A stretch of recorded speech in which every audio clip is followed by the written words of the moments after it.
Welcome back to another episode of Runner's High. If you haven't been here before, you should know I'm Jesse Funk. This is where we talk about everything running. And it's been a minute since we've talked about shoes, so I thought maybe we should come back around, talk a little bit more about shoes. And for you in particular, if you're trying to find a shoe, what should you be looking for? But more so, if you have the problem of, I've got a high arch, what does that mean for you? What kind of shoes are good for high arches? So that's what we're going to talk about today.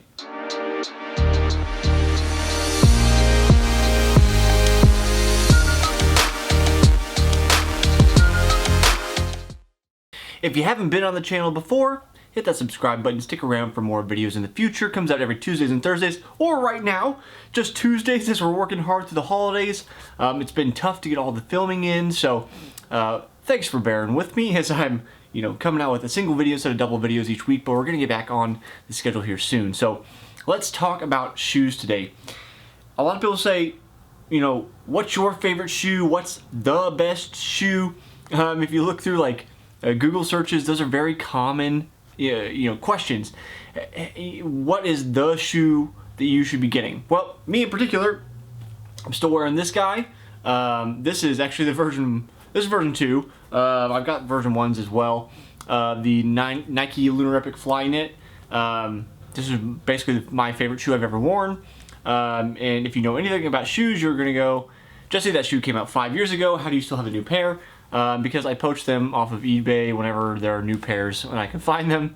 Eventually I'll have to find a new shoe. But I found this shoe a little bit in trial and error, but for the longest time I wore the Asics GT 2100 series, which is a shoe that is generally for people who have slight overpronation. Now, it's my opinion, since I spent 3 years full-time working in a shoe fitting shop, working with runners, walkers, people with medical conditions, all kinds of people, that they were probably, when I was getting fit with shoes at the running store I went to, probably a little overzealous in that you don't have to have that overpronation shoe.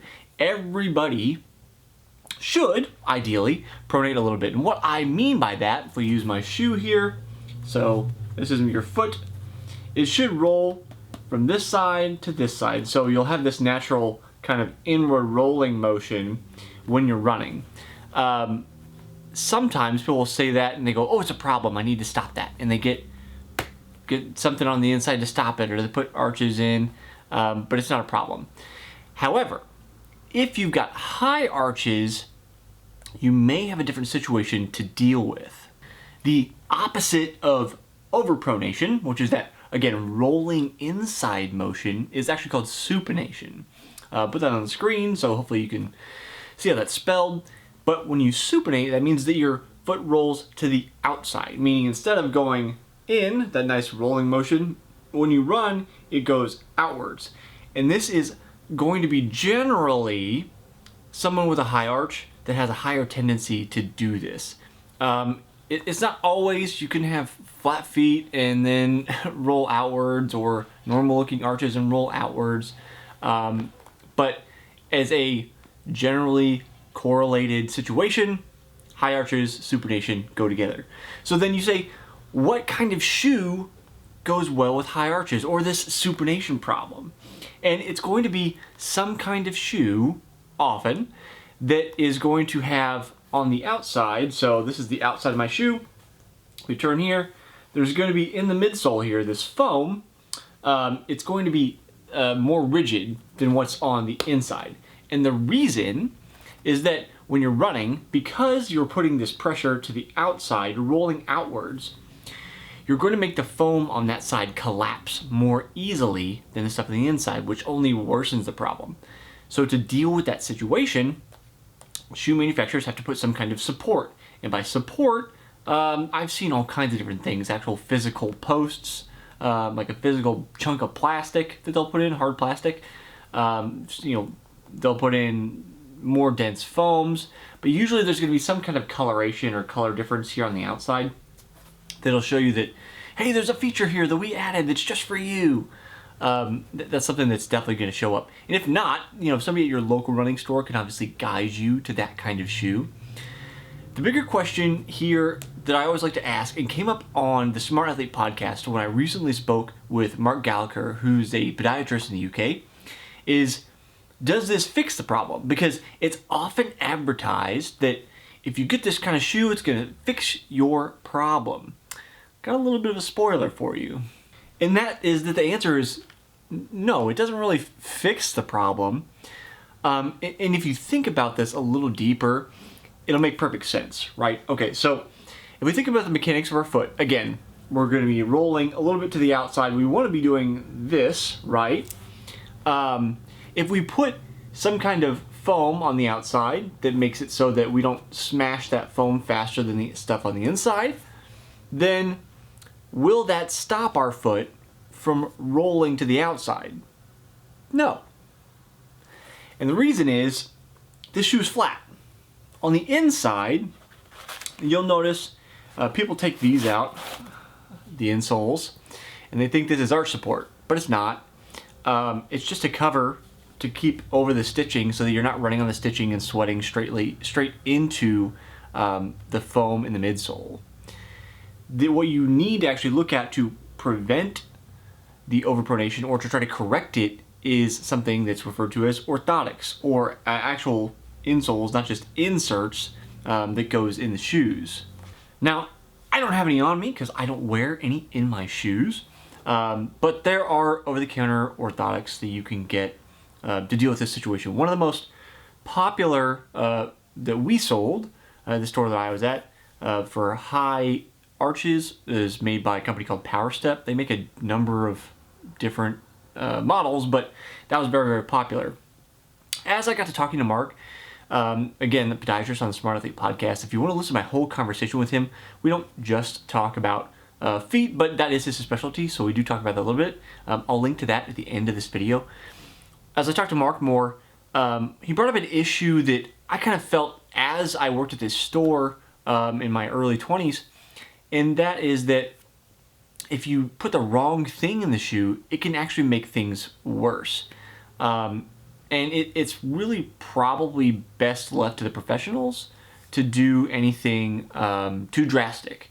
So in Mark's case, or a podiatrist's case, because they have the actual training, they can make something that's hard and form-fitted to your foot to deal with your particular issue. The things that we sold and recommended, and in my case, didn't recommend enough, much to the chagrin of the owners of the store, because they had great margins, they wanted to sell them, but most people don't need them. The issue is, what we sold was softer, so not like what you would get as a prescription from a podiatrist. In that case, it's going to be less likely that something goes wrong or you mess up your mechanics, but it's also not going to be as corrective. So there is a possibility that you could find something like this. Obviously not this in particular, because they've been discontinued, and don't buy them. They're a terrible shoe. You should let me have all of them that are left on the market. But you can find something that's in the neutral category. It doesn't have that extra posting, that extra support cushion.